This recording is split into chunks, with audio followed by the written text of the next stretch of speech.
मैं यहाँ Moscow Russia में हूँ और मेरे साथ हैं डॉक्टर वी.के. सारस्वत, भारत के अव्वल दर्जे के मिसाइल स्पेशलिस्ट। पृथ्वी मिसाइल, अग्नि मिसाइल और बहुत सारे सिस्टम में डॉक्टर सारस्वत का बड़ा अहम रोल रहा है। धन्यवाद डॉक्टर सारस्वत। नमस्कार डॉक्टर सारस्वत, ऑपरेशन सिंदूर में हमने कौन कौन सी रशियन टेक्नोलॉजीज को देखा जिससे कि दुश्मन को हमने परास्त किया? मैं आपको शुरुआत में ये बताना चाहूँगा कि इंडिया और रशिया का डिफेंस कोलैबोरेशन बहुत पुराना है। इट हैज़ ऑलवेज बीन, इसका जो सक्सेस रेट है इसमें बहुत ज़्यादा है। किसी भी समय में हमें रशियन सहायता हमेशा मिलती रही है। टेक्नोलॉजी की कोलैबोरेशन आज की नहीं है और एक्विजिशन की कोलैबोरेशन तो और भी पुरानी है। 1972 में सैम-2 मिसाइल हुआ करता था, याद करो, जिसको कि एयरफोर्स यूज करती थी।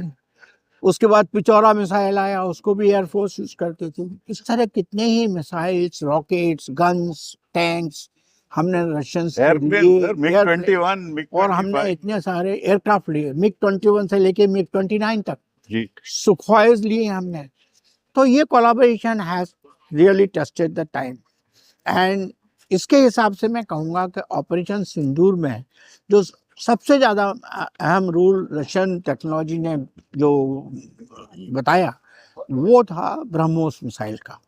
हमने 9 ब्रह्मोस मिसाइल फायर किए और हमने 9 टारगेट पिन पॉइंट एक्यूरेसी से अचीव की। इससे पता लगता है कि कितना अच्छा मिसाइल, सुपरसोनिक क्रूज मिसाइल जिसकी आज वर्ल्ड में कोई मैचिंग नहीं है, इंडिया और रशिया में जॉइंटली प्रोड्यूस होता है, टेक्नोलॉजी डेवलप साथ में की गई है। इससे अच्छी कोलैबोरेशन क्या होगी? मैं अपने व्यूअर को बता दूं, ब्रह्मोस जो नाम है वो पड़ा ब्रह्मपुत्रा रिवर और मॉस्को रिवर को करके, और वो साझेदारी से बना मिसाइल है। और कौन सी टेक्नोलॉजी है उसके साथ? अभी हमने जो नया एक एक्विजिशन किया है और जिसको कि हम अपने देश में बनाना भी चाहेंगे, वो है S-400। S-400 ने एक अहम भूमिका निभाई। एयर डिफेंस सिस्टम ऐसा था जिसने पाकिस्तान के एयरक्राफ्ट को नहीं आने दिया, पाकिस्तान के मिसाइल्स को इंटरसेप्ट किया, पाकिस्तान बिल्कुल ठीक है सर, के ड्रोन्स को इंटरसेप्ट किया। तो ये जो एनिमी के जितने भी टारगेट्स हैं उनको हमने S-400 के द्वारा किया। उसके साथ साथ हमने सुखोई एयरक्राफ्ट को यूज किया जिससे कि हम उनके एयरक्राफ्ट को जवाब दे सकें। एंटी ड्रोन सिस्टम्स को हमने यूज किया, एंटी ड्रोन गन्स को हमने यूज किया। तो रशियन ओरिजिन के हमारे पास जितने भी ज़्यादा हथियार थे उनका उपयोग काफ़ी सफलतापूर्वक ऑपरेशन सिंदूर में हुआ। और ये कोलैबोरेशन मैं चाहूँगा कि आगे इसी तरह बढ़ती रहे, क्योंकि हमें अगर अपने चारों तरफ की सुरक्षा का ध्यान रखना है तो हमारे साथ एक ऐसा साथी होना चाहिए जो हमारे समय में, क्राइसिस में हमारा साथ दे। और रशिया ने हमेशा ये किया है हमारे साथ, ये हमारे साथ खड़े रहे हैं। टेक्नोलॉजी कोलैबोरेशन हुई है और अब एक्विजिशन नहीं रहा है, अब हम जो है technology joint development programs. India का आत्मनिर्भरता का जो प्रोग्राम हमारे ऑनरेबल प्राइम मिनिस्टर ने जिसका नारा दिया है, उसमें भी हमारी इंडस्ट्री इनके साथ मिलकर तरह तरह के वेपन्स का निर्माण अब कर रही है। तो मुझे लगता है कि ये एक ऐसी कोलैबोरेशन है जिसने समय में हमारा साथ दिया है और आगे भी इसको हम बढ़ाते रहें तो अच्छा होगा। तो भारत और रूस की दोस्ती बढ़ेगी? इसमें मुझे कोई शक ही नहीं है, बिल्कुल बढ़ेगी। और इसमें हमें आगे और काम करना चाहिए जिससे कि ये विन विन सिचुएशन रहे।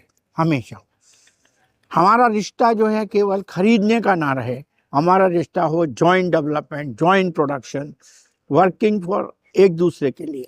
ब्रह्मोस वाला रोल होना चाहिए। बहुत बहुत धन्यवाद डॉक्टर सारस्वत।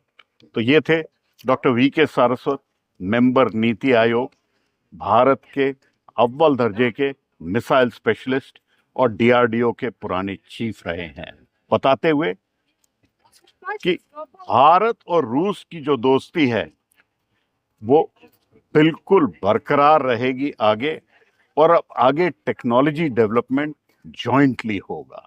और उसके लिए ब्रह्मोस एक बड़ा अच्छा एग्जाम्पल है।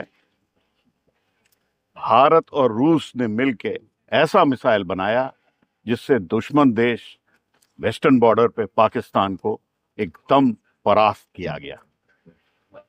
कैमरा पर्सन गौरी प्रसाद के साथ मॉस्को से, रशिया से पल्लव बागला, एनडीटीवी इंडिया के लिए।